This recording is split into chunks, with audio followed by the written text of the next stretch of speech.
प्रिय विद्यार्थियों, स्वागत है आपका BA third year political science class में।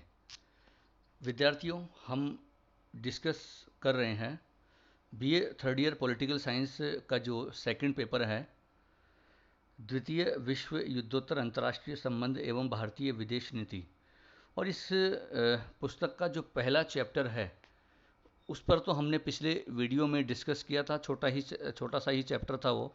उस पर हमने डिस्कस किया था जो भी द्वितीय विश्व युद्धोत्तर अंतर्राष्ट्रीय प्रवृत्तियाँ थी उस पर। यहाँ इस वीडियो के माध्यम से हम आपकी इस पुस्तक का जो सेकंड चैप्टर है, द्वितीय अध्याय जो है, और वो देख पा रहे हैं आप, बहुत महत्वपूर्ण चैप्टर, शीत युद्ध, कोल्ड वॉर एवं उसके विभिन्न चरण। तो इस चैप्टर की शुरुआत हम इस वीडियो के माध्यम से करेंगे और आगे आने वाले कुछ वीडियोस के माध्यम से इस चैप्टर को हम समझेंगे, डिस्कस करेंगे। बहुत महत्वपूर्ण ये चैप्टर आपके लिए होने वाला है। न केवल स्नातक स्तर पर आपकी जो फाइनल ईयर की जो पेपर होगा उसमें, बल्कि उसके साथ साथ जो आगे आपके आने वाले, चाहे आप पोस्ट ग्रेजुएशन आप करते हैं पॉलिटिकल साइंस में, उसके लिए, और आगे कंपटीशन एग्ज़ाम में भी आपके लिए बहुत महत्वपूर्ण चैप्टर होने वाला है। तो उस दृष्टि से, और मैंने इसमें जो पूरा कंटेंट आपको दूंगा वो सारा बिल्कुल उस बात को ध्यान में रखते हुए हमारा जो डिस्कशन होगा वो आपके स्नातक लेवल पर भी आधारित होगा, और इसके साथ साथ जो कंपटीशन एग्ज़ाम में प्रश्न पूछे जाते हैं इस टॉपिक से, क्योंकि बहुत क्वेश्चन पूछे जाते हैं, उस पर भी पूरा फोकस होगा। तो आइए आज के जो लेक्चर की शुरुआत करते हैं।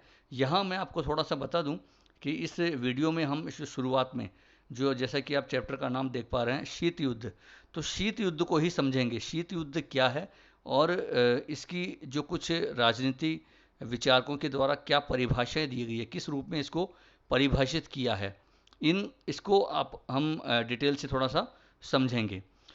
यहाँ विद्यार्थियों, मैं एक चीज़ और आपको बताना चाहूँगा कि जो भी आपकी थर्ड ईयर के वीडियो है, हालांकि अभी तक तो ये दूसरा ही वीडियो है, बाकी आप आगे आने वाले वीडियो इन सबको आप क्रमबद्ध तरीके से देखना चाहते हैं तो आप इस वीडियो के डिस्क्रिप्शन बॉक्स में आपको लिंक मिल जाएगा, पूरी प्ले लिस्ट मिल जाएगी, उसमें जाके देख सकते हैं।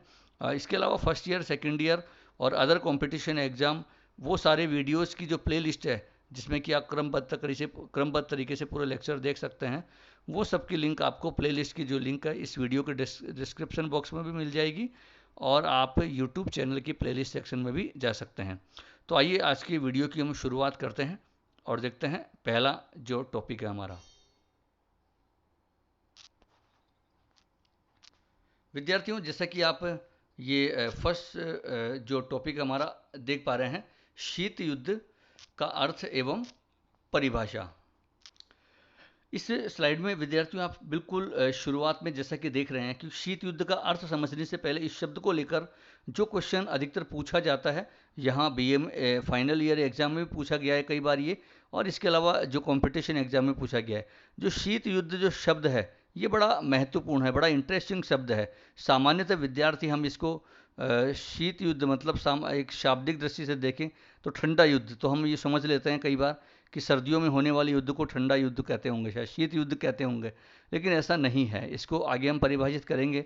ये जो शब्द है ये सबसे पहले किसने दिया था, ये कई बार पूछा जाता है।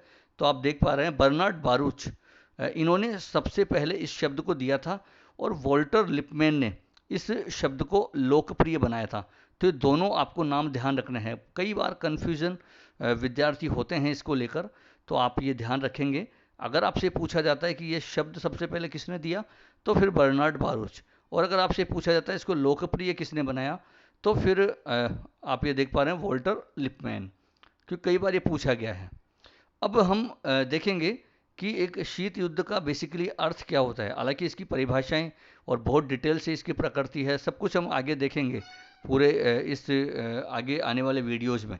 लेकिन यहाँ एक बेसिकली, अगर मान लीजिए आपसे 2 नंबर का प्रश्न पूछा जाता है कि शीत युद्ध को परिभाषित कीजिए, या अपने शब्दों में आपको परिभाषित करना हो, क्योंकि बड़े क्वेश्चन में भी आपको अगर शीत युद्ध को लेकर कोई क्वेश्चन पूछा जाता है तो फिर उसमें आपको शीत युद्ध को परिभाषित करना होगा, कुछ परिभाषाएं आपको देनी होगी। तो वो भी कुछ परिभाषाओं का जिक्र हम करेंगे, लेकिन बेसिकली इस पूरे कॉन्सेप्ट को पहले हमें समझना होगा। विद्यार्थियों, यहाँ आप जो शीत युद्ध का अर्थ देख पा रहे हैं, बड़े सरल शब्दों में परिभाषित करने का प्रयास किया है। इसको आप अपने तरीके से समझें, शाब्दिक तरीके से समझें। देखिए, द्वितीय विश्व युद्ध के बाद, तो जाहिर सी बात है यहाँ पर आपको पता लग रहा है कि द्वितीय विश्व युद्ध के बाद की घटना है। तो जो कालखंड दे रखा है 1945 से लेकर 1991, तो द्वितीय विश्व युद्ध के बाद, क्योंकि 1945 में द्वितीय विश्व युद्ध समाप्त हो गया था, तो 1945 से लेकर 1991 एक इतनी लंबी समयावधि थी। इसके बीच में एक महत्वपूर्ण घटना हुई थी। हमने पिछले वीडियो में देखा था, फर्स्ट चैप्टर में, कि द्वितीय विश्व युद्ध के बाद दो ध्रुव या दो महाशक्तियों का आविर्भाव हुआ था। मतलब जो पूरे विश्व में दो गुट बन गए थे, या दो महाशक्तियां उभर के सामने आई थी। एक महाशक्ति संयुक्त राज्य अमेरिका और दूसरी महाशक्ति सोवियत संघ। तो यहाँ उसी के संदर्भ में है कि आप देख पा रहे हैं कि 1945 से लेकर 1991 तक जो दो महाशक्तियाँ, एक तो पूंजीवादी अमेरिका और दूसरा साम्यवादी अर्थात समाजवादी सोवियत संघ, इन दोनों शक्तियों के मध्य एक महत्वपूर्ण प्रतिस्पर्धा हुई थी। दो मतलब कैसी प्रतिस्पर्धा? वैचारिक प्रतिस्पर्धा। ये महत्वपूर्ण बात है। वैचारिक का मतलब है यहाँ दोनों की विचारधारा में एक बड़ा कंपटीशन था। पूंजीवादी जो विचारधारा है, इसका समर्थक था संयुक्त राज्य अमेरिका, और दूसरी ओर जो समाजवादी साम्यवादी जो विचारधारा थी, इसका समर्थक था सोवियत संघ। तो यहाँ विचारधारा का जो प्रतियोगिता थी, प्रतिस्पर्धा थी, कंपटीशन था, इसका मतलब ये कि अमेरिका चाहता था कि पूरी दुनिया में जो अधिक से अधिक राष्ट्र है वो पूंजीवादी व्यवस्था को अपनाएं, इस विचारधारा को अपनाएं और पूंजीवाद के गुट में शामिल हों। जबकि सोवियत संघ चाहता था कि जो अधिक से अधिक देश है वो साम्यवादी समाजवादी व्यवस्था को अपनाएं, उस विचारधारा को अपनाएं। तो उनमें आपस में ये, क्योंकि अपने आप को महाशक्ति एक बनाने की, अपने आप को महाशक्ति दिखाने की, अपनी विचारधारा को प्रभुत्वशाली बनाने की एक कंपटीशन था, एक प्रतिस्पर्धा थी। तो यहाँ पर ये वैचारिक प्रतिस्पर्धा तो ये, इसके अलावा एक महत्वपूर्ण होड़ जो कि हथियारों की, क्योंकि अपने आप को महाशक्ति दिखाना था, एक सर्वा दिखाना था, तो इन दोनों महाशक्तियों के बीच में हथियारों की होड़ भी चल रही थी। एक तनाव का दौर था दोनों। तो ये जो और ये सारा जो पूरा घटनाक्रम हुआ, पूरा ये जो वैचारिक प्रतिस्पर्धा और ये हथियारों की होड़ चली, ये इस 1945 से लेकर 1991 के दौर में चली। तो इसी दौरान इस जो कालावधि में जो इन दोनों महाशक्तियों के बीच जो कंपटीशन चला था, इसे ही विद्यार्थियों शीत युद्ध कहा जाता है। यहाँ जो आप दिखाया गया है कि शीत युद्ध एक सामान्य युद्ध से अलग होता है। मतलब यह कोई हथियारों से लड़ी जाने वाली लड़ाई नहीं है, यह कोई रक्त रंजित युद्ध नहीं है, बल्कि इस युद्ध की जो तासीर थी वो कैसी थी? ठंडी। इसीलिए इसको शीत युद्ध नाम दिया जाता है, क्योंकि यहाँ सीधे हथियारों से लड़ाई नहीं लड़ी जाती है, बल्कि एक तनाव का माहौल होता है, एक कंपटीशन होता है, एक प्रतिस्पर्धा होती है, और अपने जो शत्रु गुट को नीचा दिखाने की और खुद को ऊपर दिखाने की, महाशक्ति दिखाने की एक कंपटीशन होता है, प्रतियोगिता होती है। तो इसलिए ये एक सामान्य युद्ध और शीत युद्ध में यही अंतर होता है। ठीक है ना? तो यहाँ शीत युद्ध इसीलिए नाम इसको दिया गया है, क्योंकि अगर मान लीजिए हथियारों से लड़ा जाता तो ये तो युद्ध ही होता। तो ठीक है, हालांकि ऐसा नहीं है कि इस दौर में कोई हथियार चले ही नहीं है, ऐसा भी नहीं है, लेकिन हाँ कई छोटी मोटी घटनाएं हुई और कई बार ऐसी परिस्थितियां भी आईं कि बिल्कुल युद्ध जैसी स्थिति बनी, लेकिन फिर वो टल गई बातचीत के द्वारा। तो कहने का मतलब यहाँ पर यह है कि इस 1945 से लेकर 1991 के दौरान जो ये सारा कंपटीशन चला, प्रतियोगिता प्रतिस्पर्धा चली, इसी को क्या कहते हैं? शीत युद्ध। तो सामान्यतः सरल शब्दों में आपने ये समझ लिया कि शीत युद्ध क्या है। हालांकि इसमें आप अपने हिसाब से मॉडिफिकेशन इस परिभाषा में करना चाहें तो कर सकते हैं, लेकिन बेसिकली जैसे मान लीजिए कई बार 2 नंबर का प्रश्न ये परीक्षा में पूछ लिया जाता है, और कई बार विद्यार्थी क्या करते हैं, जैसे सामान्य रूप में लिख देते हैं कि द्वितीय विश्व युद्ध के बाद अमेरिका और सोवियत संघ के बीच जो प्रतिस्पर्धा थी उसे ही शीत युद्ध कहते हैं। तो वो क्या है कि थोड़ी सी अधूरी परिभाषा रहती है। अगर आप सारे पक्ष को उस परिभाषा में शामिल नहीं करेंगे तो वह फिर बेहतर परिभाषा नहीं है। 2 नंबर के प्रश्न की मांग ये होती है कि आप शॉर्ट एंड स्वीट आंसर देंगे, मतलब कम शब्दों में सारी बातें कह दें। तो ये थोड़ा सा आप इस परिभाषा में आपको देखने को मिल रहा है। आप इसमें और भी कुछ ऐड करना चाहें कर सकते हैं, और इस परिभाषा को भी आप नोट कर सकते हैं। तो बेसिकली समझ में आ गया होगा आपको शीत युद्ध क्या है, और डिटेल से आपको आगे इस पूरे चैप्टर में समझ में आएगा। लेकिन यहाँ थोड़ा सा हम कुछ परिभाषाएं देखेंगे नेक्स्ट स्लाइड में, और उसमें ये कि अलग अलग जो कुछ राजनीतिक विचारकों के द्वारा शीत युद्ध को किन शब्दों के रूप में, किस रूप में परिभाषित किया है।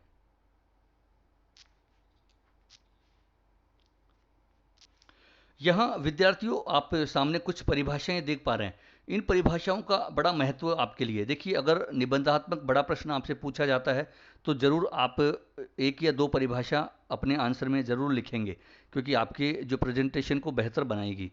इसके अलावा ये जो परिभाषाएं मैंने छांटी है आपके लिए, वैसे बहुत सारी परिभाषाएं आपको आपकी पुस्तकों में मिल जाएंगी, लेकिन इन्हें आप सभी को याद करें, न केवल स्नातक स्तर के लिए यहाँ, बल्कि इनमें से कई बार विभिन्न कंपटीशन एग्जाम में प्रश्न पूछे गए हैं। इन परिभाषाओं में से प्रश्न बनाए गए हैं, निकाले गए हैं। किस तरीके से वो मैं आपको आगे बताऊंगा, लेकिन यहाँ आप ध्यान रखें कि प्रश्न कई बार पूछ लिया जाता है, और नहीं भी पूछे तो आपको इन परिभाषाओं का प्रयोग अपने आंसर में जरूर करना चाहिए। तो एक एक परिभाषाओं को हम थोड़ा समझने का प्रयास करते हैं कि शीत युद्ध को अलग अलग विचारकों के द्वारा किस रूप में परिभाषित किया गया है।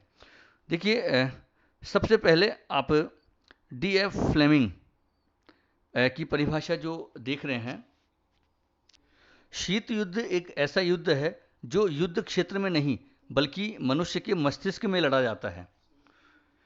इसके द्वारा क्या कहना चाह रहे हैं कि मतलब ये, जैसा कि मैंने पहले भी कहा कि कोई युद्ध के मैदान में लड़े जाने वाला कोई युद्ध नहीं है ये, बल्कि मस्तिष्क में लड़े जाने का मतलब वही वैचारिक युद्ध से आ गया है ना, क्योंकि विचार का संबंध है, विचारधारा का संबंध है मस्तिष्क से।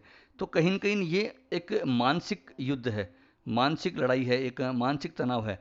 दोनों जो महाशक्तियों के द्वारा एक दूसरे पर एक तरह से ये दबाव, एक एक ये दिखावा करना था, ये बताना था हथियारों के द्वारा नहीं बल्कि एक होड़ के द्वारा कि हम ज़्यादा शक्तिशाली है। तो ये एक तरह से एक ऐसा माहौल क्रिएट करना था। तो ये इसलिए ये D.F. फ्लेमिंग ने ये कहा है कि ये शीत युद्ध एक ऐसा युद्ध होता है जो मनुष्यों के मस्तिष्क में लड़ा जाता है। ठीक है, इसलिए उन्होंने ऐसा कहा है। आगे वो कहते हैं कि इसके द्वारा एक तरह से नियंत्रण स्थापित किया जाता है, और नियंत्रण किस पर? विचारों पर। जो कि मैंने कहा कि यहाँ क्योंकि वैचारिक प्रतिस्पर्धा होती है, वैचारिक युद्ध होता है, तो कहीं न कहीं एक दूसरे के विचार पर कंट्रोल करने का प्रयास, नियंत्रण करने का प्रयास किया जाता है। और यही दोनों जो गुटों के मध्य हो रहा था, अमेरिका और सोवियत संघ के मध्य। तो यहाँ ये D.F. फ्लेमिंग अपने रूप में, अपने शब्दों में ये शीत युद्ध को परिभाषित कर रहे हैं। नेक्स्ट जो आप देख पा रहे हैं, जोसेफ फ्रैंकल की बड़ी महत्वपूर्ण परिभाषा। शीत युद्ध को 2 बड़े राज्यों के बीच विद्यमान गहरी प्रतियोगिता अर्थात चालों तथा प्रतिचालों की श्रृंखला माना जाता है। ये बड़े विशेष शब्दों में अपनी बात कह रहे हैं फ्रैंकल महोदय। ये कह रहे हैं कि वही 2 बड़े राज्यों, 2 महाशक्तियाँ। तो यहाँ भी हम देख पा रहे हैं जो 1945 से लेकर 1991 के दौर में 2 महाशक्तियाँ अमेरिका और सोवियत संघ के बीच जो एक तरह से जो प्रतियोगिता चल रही थी, हम बात कर रहे थे प्रतिस्पर्धा की प्रतियोगिता, और चालें प्रतिचालें, मतलब एक दूसरे के प्रति चाल और प्रतिचाल ही तो थी कि एक नई चाल चलता था, फिर उसके खिलाफ दूसरा उसके कंटेंट में दूसरी चाल चलता था। तो यही जो पूरा गेम है, पूरा खेल है, ये खेला जा रहा था इस दौरान। तो उसी संदर्भ में कहा गया कि किस प्रकार दोनों महाशक्तियों के बीच एक तरह से जो चाल प्रतिचाल हो रही थी। तो इसी जो कंपटीशन को, इसी प्रतिस्पर्धा को, इन्हीं चालों प्रतिचालों को जो हम शीत युद्ध कहते हैं, तो उसी संदर्भ में इन्होंने कहने का प्रयास किया है। जॉन फोस्टर, नेक्स्ट जो परिभाषा आप देख पा रहे हैं, जॉन फोस्टर डलेस की बड़ी महत्वपूर्ण परिभाषा, और कई बार विद्यार्थियों ये पूछी जाती है। देखिए यहाँ पर प्रश्न कैसे बनता है, जैसे मान लीजिए आपसे पूछ लिया जाए कि बताओ शीत युद्ध को चालों और प्रतिचालों या प्रतिस्पर्धा के संदर्भ में, चालों और प्रतिचालों के संदर्भ में किसने परिभाषित किया है? तो आपको ये फ्रेंकल आपको बताना पड़ेगा, ठीक है, जोसेफ फ्रेंकल।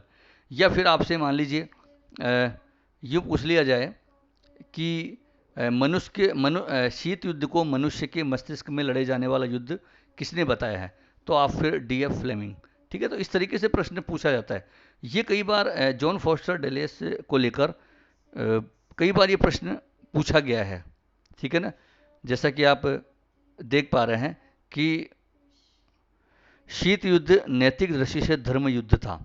तो उन्होंने इसको एक बड़े ही सरल संक्षिप्त शब्दों में कहा था कि एक धर्म युद्ध, मतलब इन्होंने कह दिया, क्योंकि दोनों का जो धर्म, एक विचारधारा, मतलब उनका जो एक तरह से धर्म यही था कि अमेरिका का पूंजीवाद को एक सर्वमान्य विचारधारा बनाना पूरे विश्व में, और जो सोवियत संघ के द्वारा समाजवादी विचारधारा को। तो एक तरह से उनका नैतिक धर्म अपना अपना ये मान चुके थे वो। तो इसी को ध्यान में रखते हुए जो जॉन फॉस्टर डलेस ने इसको नैतिक दृष्टि से धर्म युद्ध कहा था। कई बार ये पूछा गया है कि शीत युद्ध को नैतिक दृष्टि से धर्म युद्ध किसने कहा? तो जॉन फॉस्टर डलेस। आप तो यहाँ इस तरीके से प्रश्न पूछे जाते हैं, तो वो भी आप और बता सकते हैं, और वैसे भी आप परिभाषा के रूप में भी, एक कोटेशन के रूप में भी आप इनका प्रयोग कर सकते हैं। पंडित जवाहरलाल नेहरू की बहुत महत्वपूर्ण परिभाषा आप देख पा रहे हैं, अंतिम परिभाषा ये है, और इसमें आपको काफ़ी बातें क्लियर भी हो रही होंगी। तो विद्यार्थियों, नेहरू जी शीत युद्ध के बड़े इंटरेस्टिंग शब्दों में परिभाषित करते हैं। वो कहते हैं कि शीत युद्ध का वातावरण निलंबित मृत्युदंड के वातावरण से भी के समान तनावपूर्ण था। मतलब कि एक तरह से उन्होंने ये तो कहा, तनावपूर्णता की बात तो हमने पहले भी करी कि तनाव था, लेकिन एक जो शब्द प्रयोग में लिया है उन्होंने, है ना, कि बिल्कुल निलंबित मृत्युदंड के समान तनावपूर्ण वातावरण। अब ये प्रश्न भी कई बार परीक्षा में पूछा गया है कि निलंबित मृत्युदंड के समान ये शीत युद्ध को किसने परिभाषित किया है? तो पंडित जवाहरलाल नेहरू ने। आगे नेहरू जी कह रहे हैं कि यह गर्म युद्ध से भी अधिक भयानक था। अब महत्वपूर्ण बात पे गौर कीजिएगा। और क्यों था? क्योंकि यह चिंतन, भावनाओं और मनोवेगों, ये तीन शब्दों पर आप गौर करें, चिंतन, भावनाओं और मनोवेगों पर प्रतिकूल प्रभाव डालने वाला था, ठीक है। तो अब यहाँ जो भावना, मनोवेग, चिंतन, इनका संबंध किससे है? वही विचारधारा से, जिससे कि बात हमने परिभाषा में की थी। क्योंकि कहीं कहीं ये जो एक वैचारिक युद्ध था, मतलब उन्होंने आप देखिए कि इसको गर्म युद्ध से भी अधिक भयानक माना। अब गर्म युद्ध का मतलब क्या है यहाँ पे? यहाँ गर्म युद्ध का मतलब सामान्य जो युद्ध होता है, जो हथियारों से लड़ी जाने वाली लड़ाई होती है, जो किसी युद्ध के मैदान में होती है। उन्होंने कहा कि यह जो युद्ध था, यह तो गर्म युद्ध से भी भयानक था। क्यों था? क्योंकि कहीं न कहीं इसका जो संबंध था भावनाओं से था, मनोवेगों से था, विचार से था। और आपको पता है कि ये सब मानसिक शब्द है, मानसिक तनाव था कुल मिला के दोनों गुटों के बीच। और मानसिक तनाव को नेहरू जी इस शब्दों में कहना चाह रहे हैं कि ये ज़्यादा खतरनाक होता है, ये ज़्यादा गहरा होता है, ज़्यादा भयानक होता है। क्योंकि मान लीजिए सीधी लड़ाई होती तो वो 1 दिन, 2 दिन, 4 दिन, 5 दिन, कुछ महीने या फिर कुछ साल, साल तो खैर चलती ही नहीं है, कुछ महीने हम मान सकते हैं, तो वो रहती, तब तक एक निर्णायक स्थिति आ सकती थी। लेकिन आप देखिए यह इतना भयानक स्थिति थी कि 1945 से लेकर 1991, एक इतने लंबी समयावधि तक ये युद्ध चला। तो और कितना एक तनाव की स्थिति, कितना बड़ा कंपटीशन अलग अलग स्तर पर। तो उस संदर्भ में नेहरू जी ने इसे उस एक सामान्य युद्ध या गर्म युद्ध से भी भयानक कहा। तो यहाँ पर हालांकि मैंने इनको थोड़ा सा इतनी व्याख्या आपको इन परिभाषाओं की कर दी है, लेकिन आपको इतनी ज़रूरत है नहीं।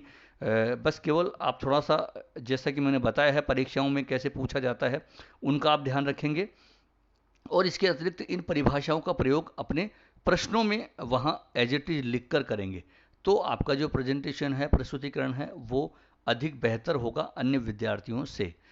तो आशा है कि आपको ये शीत युद्ध का जो पूरा कॉन्सेप्ट है एक वो समझ में आ गया होगा।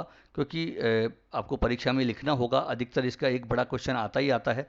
तो वहाँ आपको शीत युद्ध का अर्थ और परिभाषाएं जरूर आप लिखें।